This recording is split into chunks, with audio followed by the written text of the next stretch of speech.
నమస్తే, నేను మధు. ధర్మో రక్షతి రక్షితః. ధర్మాన్ని కాపాడాల్సిన వాళ్ళే అధర్మం చేస్తే ఇక వాళ్ళ దారి ఎలా ఉంటుందనేది ఇప్పుడు ఒక ఎగ్జాంపుల్ అయితే బయటపడింది. అనిల్ కుమార్ సింఘాల్. సో ఈయన విషయం ఇప్పుడు తెర మీదకి వచ్చింది. అసలు ఏం జరిగింది ఈరోజు మనం తెలుసుకుందాం. ప్రస్తుతం మనతో పాటు ఉన్నారు senior journalist doctor Durga Vadlamani గారు. వారిని అడిగి మరిన్ని విషయాలను తెలుసుకుందాం. నమస్కారం మేడం. మేడం, ధర్మాన్ని కాపాడాల్సిన వాళ్ళే అధర్మ పాలైతే వాళ్ళకి శిక్ష తప్పదు కదా మేడం. మరి ఇప్పుడు అనిల్ సింఘాల్ విషయం తెర మీదకి వస్తుంది. అసలు ఏం జరిగింది మేడం? అంటే ఇవాళ కల్తీ నెయ్యి ఏదైతే ఉందో కల్తీ లడ్డు తయారు చేశారని ఆ విషయంలో ఇవాళ సింఘాల్ పేరు తెర మీదకి వచ్చింది. ఎందుకు వచ్చింది? సింఘాల్ ఏం పాపం చేశారు? పాపం చేయటం అంటే మీరు అందులో ప్రత్యక్షంగా పాల్గొక్కర్లా. ఒక ఎగ్జిక్యూటివ్ ఆఫీసర్గా ఉండి కల్తీ జరుగుతోంది, జరగడానికి ఆస్కారం ఉంది, వాళ్ళు అక్కడ కుట్రలు చేస్తున్నారని తెలుసున్నప్పుడు ఒక ఈవోగా మీ బాధ్యత అది. ఒకవేళ మీకు అప్పటి ఆ పరిస్థితులు అనుకూలించకపోతే అనుకుందాం, మీకు వాయిస్ వినిపించడానికి అవకాశం లేకపోతే మీరు కేంద్రానికి లేఖ రాయొచ్చు. మరి ఎందుకు చేయలేదు? సర్లే, నా దాకా రాలేదు. ఇప్పుడు ఈ నిర్లిప్తత అనేది ఎంత దూరమైనా వెళ్తుంది, ఏ విషయంలోనైనా. మనకెందుకులే, మన దాకా రాలేదు, పక్కవాడికి ఇల్లు అంటుకుంది అనుకుందాం. మనం ఏమనుకుంటే అబ్బాయి ఇంతవరకు రాలేదులే అని వదిలేస్తామా? ఎవరికి నష్టం? మంటలు ఇటుపక్క రావచ్చుగా. మన ఇల్లు ఎటుందో గాలివాటాన్ని బట్టి మంటలు వెళ్తాయి. ఇప్పుడు పొద్దున్న ఒక రకంగా ఉంటుంది గాలి, సాయంకాలం ఒక రకంగా ఉంటుంది. మీకు సాయంకాలం దక్షిణం గాలి వస్తుంది, పొద్దున్న ఉత్తరం గాలి వస్తుంది, ప్లస్ తూర్పు నుంచి కూడా మనకు వస్తుంది.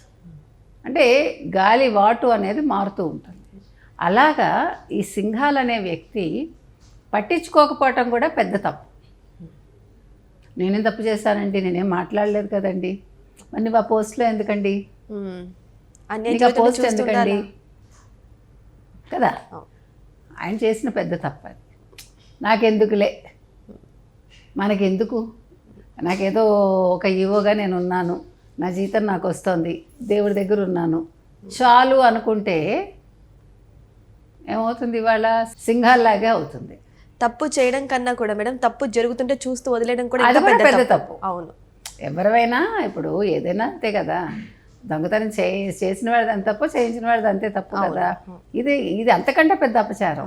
అంటే మీరు దేవుడికి అపచారం జరుగుతుంటే, ఇక్కడ భక్తులు కూడా పక్కన పెట్టండి, దేవుడి పేరుతోటి జరుగుతున్న అపచారాన్ని మీరు చూసి చూడనట్టు వదిలేయటం అనేది పెద్ద తప్పు. అందుకని ఈయన ఇంకొకటి ఏం చేశాడు, ఈయన వచ్చాక ఈయన ఇప్పుడు కూడా అలాగే ఉన్నాడు.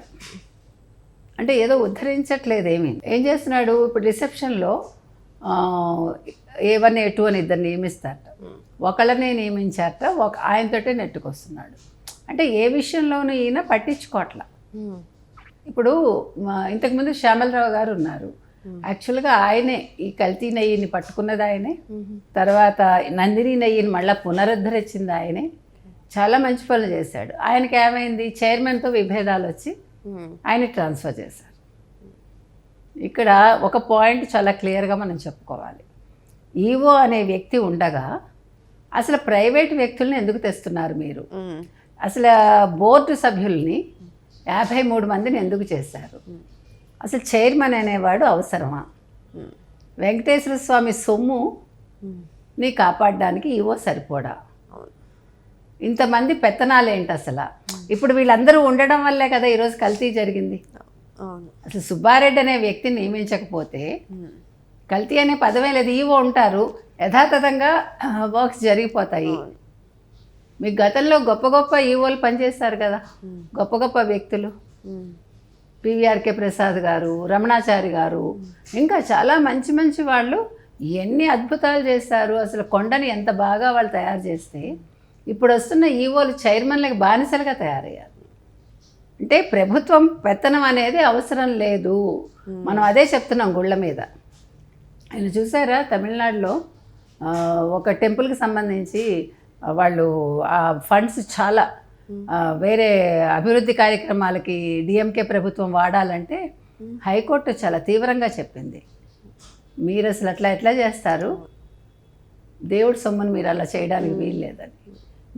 మనం ఫస్ట్ నుంచి అడుగుతున్నాం, అసలు వీళ్ళందరి పెత్తనాలు తీసేసి అసలు తిరుమల తిరుపతి దేవస్థానం మీద ప్రభుత్వ పెత్తనం వద్దు, అసలు చైర్మన్ అనే వ్యక్తి అవసరమే లేదు.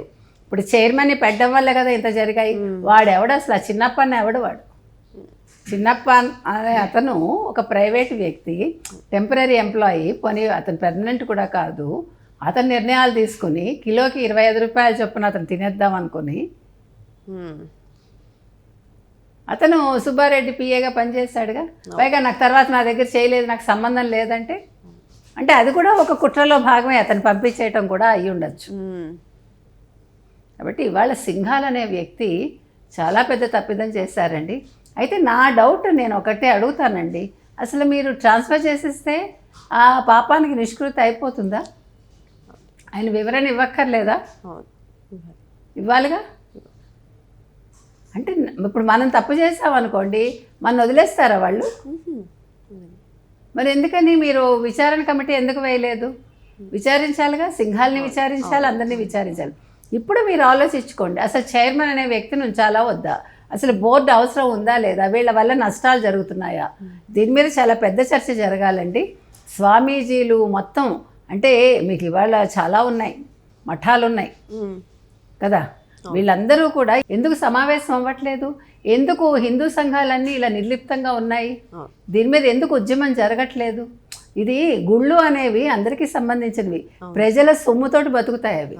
అంతకుముందు రాజులు ఇచ్చారు, బోళ్ళ ఆస్తులు ఇచ్చారు, అదేవిధంగా పెద్ద పెద్ద వాళ్ళు కొంతమంది వాళ్ళ ఆస్తులు ఇస్తారు, ఇచ్చారు కూడా. మరి ఇంత ఆస్తులుండి ఒకప్పుడు అసలు ఏమంటారు, ఎక్కడా పడుకోవడానికి దారి అయితే గుళ్ళల్లో పడుకునేవాళ్ళు. ఈరోజు గుళ్ళోకి వెళ్ళటానికి మనకు అవకాశం లేకుండా ఉంది. మీరు అడుగు పెడితే మీకు ఖర్చే అక్కడ. అదేంటి, నా దేవుడిని నేను చూసుకోవటానికి నేను పే చేయటం ఏంటి? ఎందుకు మనందరికీ ఆలోచన రావట్లేదు? ఒక పూజారికి జీతం ఇవ్వడానికి ఏడుస్తారా మీరు? జీతాలు పళ్ళల్లో మీరు డబ్బులు వేయకండి అని చెప్తారా? మీరు కావాలంటే చూడండి, ఆంధ్రప్రదేశ్ గుళ్ళకి వెళ్ళి నేను చాలా గుళ్ళల్లో చూసా, అతను కొడుతూ ఉంటాడు. ఆ గుడికి సంబంధించిన అతను మేబీ ఇదే ఈ ధర్మకర్తలు ఎవరో ఉంటారు కదా, మనకు తెలియదు వాళ్ళు ఎవరో, తెల్ల బట్టలు వేసుకుని ఉంటాడు, ఇలా కొడుతూ ఉంటాడు. ఎందుకంటే ఆ హుండీలో డబ్బులు వేయమని, పూజారికి ఇవ్వకుండా. నేను చూశాను, నేను ఆశ్చర్యపోయా. మరి మీరు పూజారికి జీతము ఇవ్వకుండా సరిగా అతనికి పళ్ళెల్లో వేయొద్దని చెప్పడానికి మీరెవరు? భక్తుల ఇష్టం అది. ఆయన బాగుపడిపోతున్నాడు అంటారు ఏమన్నా అంటే గుడిలో పూజారిని. ఇప్పుడు ఆ విద్వత్తుకి మనం డబ్బుతో కొలవగలమా? అస్సలు. ఇప్పుడు ప్రతి ఉద్యోగానికి ఇంతని ఉంది కదా, అంటే వేదాలు చదువుకుంటే వాళ్ళకి మీరు 10,000 5,000 ఇస్తారా? ఎంత అన్యాయం అది. గుళ్ళో ఫాస్టర్స్కే మీరు 10వ భాగం ఇవ్వాలంటున్నారు ఒక్కొక్కళ్ళును. అవును, నేను అంటున్నది అది. అందుకని ఇవాళ పెద్ద చర్చ జరగాలండి. అసలు చైర్మన్ ఉండాలా అక్కర్లేదా? అసలు ఎందుకు ఈ పాలక మండలి ఎందుకు? మరి గతంలో పాలక మండలి ఏం చేసింది కల్తీ నెయ్యి వ్యవహారంలో? వాళ్ళు ఎందుకు నోరు మూసుకుని ఉన్నారు? ఇవన్నీ కూడా బయటికి రావాలి ఒకటి. రెండోది ఏమంటారు, వీళ్ళందరూ కూడా ముందుకు వచ్చి హిందువులందరూ కూడా దీని మీద ఒక పెద్ద ఉద్యమం అయితే జరగాలని నేను కోరుకుంటున్నాను. సో ఏదేమైనా సరే కలియుగ దైవమైనటువంటి వెంకటేశ్వర స్వామి ఆలయంలోనే ఈ నెయ్యి కల్తీ వ్యవహారం ఇప్పటికే తేలకుండా ఉంది.